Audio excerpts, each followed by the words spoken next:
Bonsoir Sylvie Cosolino. On vient de voir votre reportage tourné à Kaboul. Qu'est-ce qui vous a le plus marqué lors de votre tournage?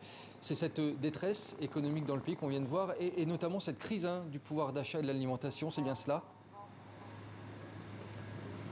Absolument, c'est la détresse économique, la détresse sociale. Je pèse mes mots, mais l'Afghanistan est un pays qui meurt littéralement de faim. Alors la situation économique n'était pas bien glorieuse avant l'accession au pouvoir des talibans, puisque le PIB dépendait à 40% de l'aide humanitaire internationale. Mais aujourd'hui, c'est 24 millions d'Afghans, 24 millions d'Afghans sur 39 millions d'habitants qui ne mangent pas à leur faim. C'est 90% de la population qui vit en deçà du seuil de pauvreté. Évidemment, l'exclusion des femmes du marché du travail a fait flamber le chômage, flamber la pauvreté dans les ménages. Et aujourd'hui, cette pauvreté, elle touche véritablement toutes les couches de la société afghane. Sylvie Cosolino, de votre ressenti sur le terrain, comment le pays a évolué selon vous depuis un an?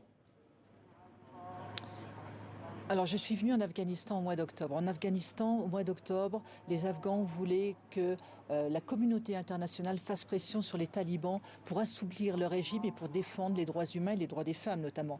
Mais on sentait déjà arriver une famine, on disait que l'hiver allait être rude. Je suis revenue au mois de mars. Au mois de mars, on parlait un peu moins des droits humains, un peu moins des droits des femmes, beaucoup plus de la crise sociale et économique. Et aujourd'hui, c'est un effondrement qui est spectaculaire en moins d'un an. Et à cela, plusieurs raisons.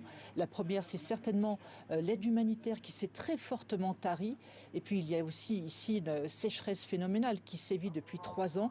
Et enfin, je dirais, il y a ces avoirs de la Banque centrale d'Afghanistan, 9 milliards et demi de dollars qui sont actuellement gelés par les Américains et qui ne sont plus injectés dans l'économie afghane.